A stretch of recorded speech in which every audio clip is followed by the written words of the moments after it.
वाहिगुरु जी का खालसा वाहिगुरु जी की फतेह। गुरु प्यारी साध संगत जीओ, अज आपां सहनशाह बाबा महाहरनाम सिंह जी दे जीवन काल दी अगली साखी लैके हाजिर होए हाँ।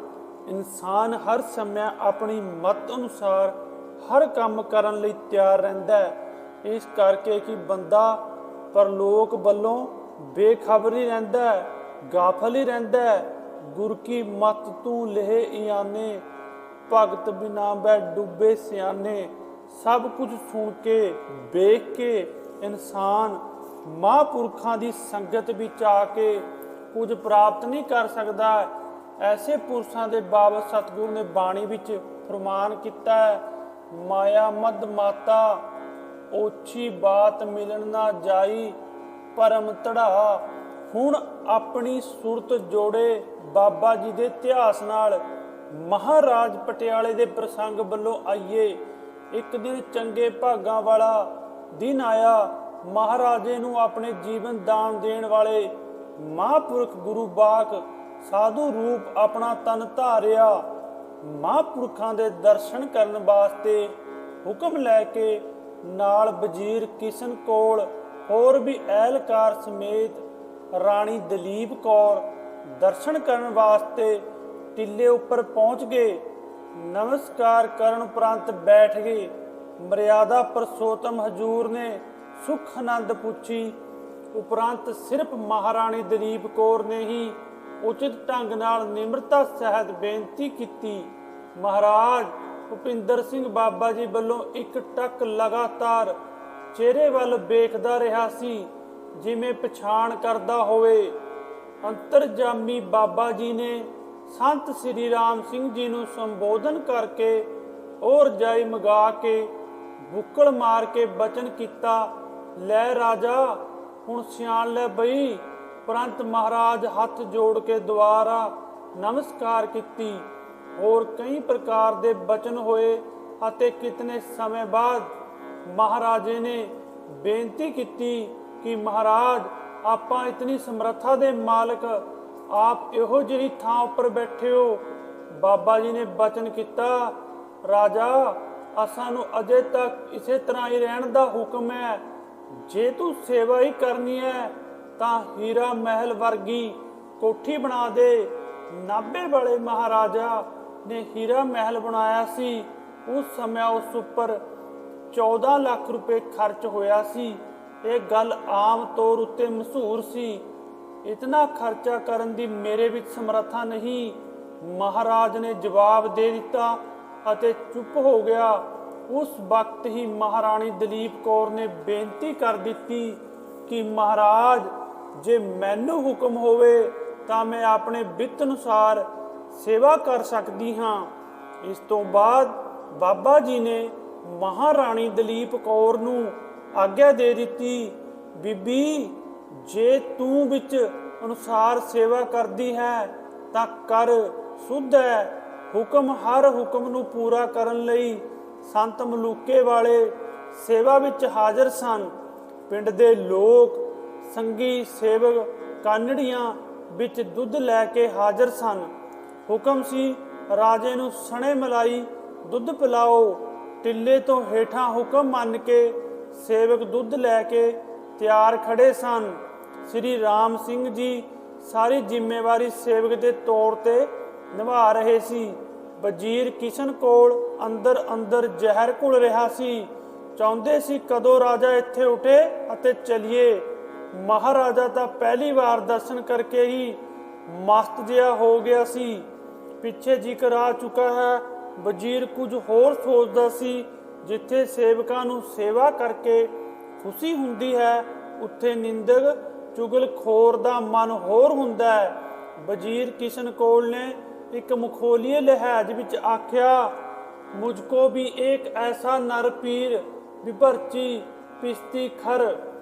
एक कही हुई गल बाबा जी पास पहुंच गई।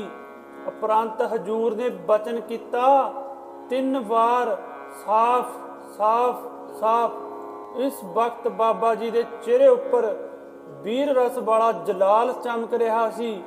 परंत सरबण सिंह भागी बांदर वाला टिले तो हेठां आया। ਉਧਰ ਬਾਬਾ ਜੀ ਰਾਜੇ ਨੂੰ ਸਧਾਰਨ ਤੌਰ ਉੱਤੇ ਉਪਦੇਸ਼ ਕਰ ਰਹੇ ਸਨ। ਰਾਜਾ, ਤੂੰ ਸੋਚ ਤੇਰੇ ਰਾਜ ਵਿੱਚ ਕੀ ਹੋ ਰਿਹਾ ਹੈ ਤੇ ਪਿਛਲੇ ਕਿਸੇ ਜਨਮ ਵਿੱਚ ਸਾਡੇ ਨਾਲ ਇੱਕ ਸਥਾਨ ਦਾ ਨਾਮ ਦੱਸ ਕੇ ਬਚਨ ਕੀਤਾ, ਉੱਥੇ ਤਪ ਕੀਤਾ ਸੀ। ਸਾਡਾ ਪਰਮੇਸ਼ਰ ਪ੍ਰਾਪਤੀ ਵਾਸਤੇ ਤਪ ਸੀ ਅਤੇ ਤੇਰੇ ਮਨ ਵਿੱਚ ਸੰਸਾਰੀ ਭੋਗਾਂ ਦੀ ਕਾਮਨਾ ਹੋ ਗਈ। ਤੂੰ ਰਾਜ ਭਾਗ ਲੈ ਲਿਆ, ਹੁਣ ਤੇਰੇ ਨਾਲ ਮਿਲਣ ਦਾ ਸਮਾਂ ਕੁਦਰਤ ਨੇ ਬਣਾ ਦਿੱਤਾ ਹੈ। ਰਾਜਾ, ਤੂੰ ਸੋਚ ਤੇਰੇ ਰਾਜ ਵਿੱਚ ਕੀ ਹੋ ਰਿਹਾ ਹੈ। ਤੂੰ ਇੱਕ ਗਲਤ ਕੰਮ ਕਰਦਾ ਹੈ। ਤੇਰੇ ਅਮੀਰ ਵਜ਼ੀਰ ਦਾਸ ਸਭ ਗਲਤ ਕੰਮ ਕਰਦੇ ਹਨ। ਉਹਨਾਂ ਦੇ ਪਾਪ ਦਾ ਬੋਝ ਤੇਰੇ ਜ਼ਿੰਮੇ ਹੈ। ਤੇਰੇ ਵੱਡੇ ਵਡੇਰੇ ਗੁਰੂ ਘਰ ਤੋਂ ਬਖਸ਼ਿਸ਼ਾਂ ਲੈ ਕੇ ਰਾਜ ਭਾਗ ਪ੍ਰਾਪਤ ਕਰਕੇ ਵੀ ਸਿੱਖ ਬਣੇ ਰਹੇ। ਉਹਨਾਂ ਦੇ ਲੰਗਰ ਵਿੱਚ 400 ਸਾਧੂ ਬ੍ਰਾਹਮਣ ਗਰੀਬ ਅੰਨ ਛਕਦੇ ਰਹੇ। ਹੁਣ ਤੂੰ ਕਿੱਧਰ ਨੂੰ ਤੁਰਿਆ ਜਾ ਰਿਹਾ ਹੈ? ਤੇਰੇ ਲੰਗਰ ਵਿੱਚ 400 ਜਨਾਨੀਆਂ ਖਾਂਦੀਆਂ ਹਨ। ਤੂੰ ਦਿਨ ਰਾਤ ਕਾਮ ਕ੍ਰੋਧ ਵਿੱਚ ਮਸਤ ਹੈ। ਇਹ ਤੇਰਾ ਵਜ਼ੀਰ ਹੀ ਸਾਰੀ ਮੁਸੀਬਤਾਂ ਦੀ ਜੜ ਹੈ। ਇਉਂ ਬਚਨ ਕਰਕੇ ਇੱਕ ਤਿੱਖੀ ਨਜ਼ਰ ਨਾਲ ਵਜ਼ੀਰ ਵੱਲ ਤੱਕਿਆ। ਵਜ਼ੀਰ ਉਸੇ ਵੇਲੇ ਨੀਵੀਂ ਧੌਣ ਕਰਕੇ ਸੁਣ ਰਿਹਾ ਸੀ। ਉਪਰੰਤ ਰਾਜੇ ਨੇ ਹੱਥ ਜੋੜ ਕੇ ਆਗਿਆ ਮੰਗੀ ਤਾਂ ਬਚਨ ਹੋਇਆ, ਸੁੱਧ ਹੈ, ਦੁੱਧ ਛਕ ਕੇ ਜਾਣਾ ਹੋਵੇਗਾ। ਉਸੇ ਸਮੇਂ ਵਜ਼ੀਰ ਨੇ ਕਿਹਾ, ਮਹਾਰਾਜ, ਸਰਕਾਰ ਦੀ ਸਿਹਤ ਆਗਿਆ ਨਹੀਂ ਦਿੰਦੀ।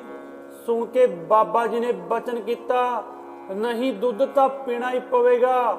ਰਾਜੇ ਨੇ ਸਤ ਬਚਨ ਕਰ ਦਿੱਤਾ ਅਤੇ ਰਾਜੇ ਨੇ ਫਿਰ ਆਉਣ ਵਾਸਤੇ ਬੇਨਤੀ ਕਰ ਦਿੱਤੀ। ਸਭ ਰਾਜੇ ਸਮੇਤ ਟਿੱਲੇ ਤੋਂ ਹੇਠਾਂ ਉਤਰ ਆਏ।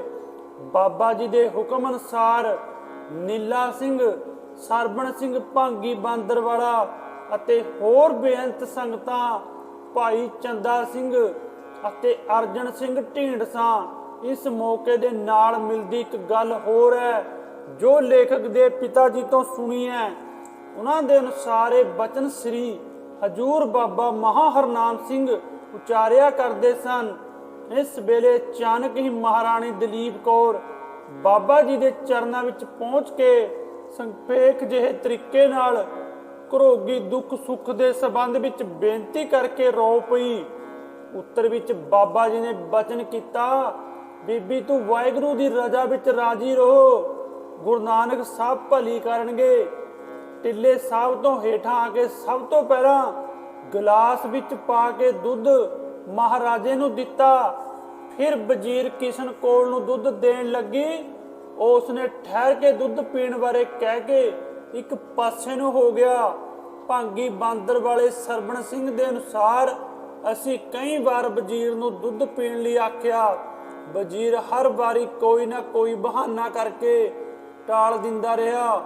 ਆਖਿਰ ਉੱਤੇ ਵਜ਼ੀਰ ਕਿਸ਼ਨ ਕੌਰ ਨੇ ਮਹਾਰਾਜੇ ਤੋਂ ਪਾਸਾ ਹੋ ਕੇ ਸੇਵਾਦਾਰਾਂ ਨੂੰ ਘੂਰ ਕੇ ਕਹਿ ਦਿੱਤਾ, ਮੈਨੂੰ ਦੁੱਧ ਪੀਣ ਨੂੰ ਨਹੀਂ ਕਹਿਣਾ। ਹੋਰ ਸਭ ਨੇ ਦੁੱਧ ਪੀਤਾ, ਪਰ ਵਜ਼ੀਰ ਦੇ ਮਨ ਵਿੱਚ ਨਾਰਾਜ਼ਗੀ ਹੋਣ ਕਰਕੇ ਉਸ ਨੇ ਨਹੀਂ ਪੀਤਾ।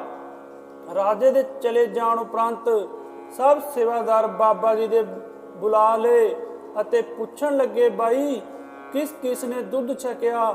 ਸਾਰਿਆਂ ਦੇ ਨਾਮ ਗਿਣਾ ਕੇ ਦੱਸੋ। ਸਭ ਦੇ ਨਾਮ ਗਿਣਾ ਕੇ ਸੇਵਾਦਾਰਾਂ ਨੇ ਦੱਸੇ, ਜਿਨ੍ਹਾਂ ਵਿੱਚ ਵਜ਼ੀਰ ਦਾ ਨਾਮ ਨਹੀਂ ਸੀ। ਵਜ਼ੀਰ ਦਾ ਨਾਮ ਤਾਂ ਆਇਆ ਨਹੀਂ। ਅੰਤਰਜਾਮੀ ਬਾਬਾ ਜੀ ਕਹਿਣ ਲੱਗੇ, ਵਜ਼ੀਰ ਨੇ ਨਹੀਂ ਪੀਤਾ। ਸੇਵਕਾਂ ਨੇ ਬੇਨਤੀ ਕੀਤੀ, ਮਹਾਰਾਜ, ਵਜ਼ੀਰ ਨੇ ਸਾਨੂੰ ਰਾਜੇ ਤੋਂ ਪਾਸੇ ਹੋ ਕੇ ਘੂਰਿਆ ਸੀ, ਅਸੀਂ ਡਰਦੇ ਫਿਰ ਉਸ ਨੂੰ ਕਿਹਾ ਹੀ ਨਹੀਂ।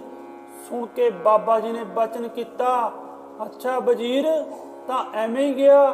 3 ਵਾਰ ਬਚਨ ਇਹੋ ਹੀ ਕੀਤਾ। ਮਹਾਂਪੁਰਖਾਂ ਦੇ ਬਚਨ ਭਾਗਾਂ ਅਨੁਸਾਰ ਹੁੰਦੇ ਹਨ।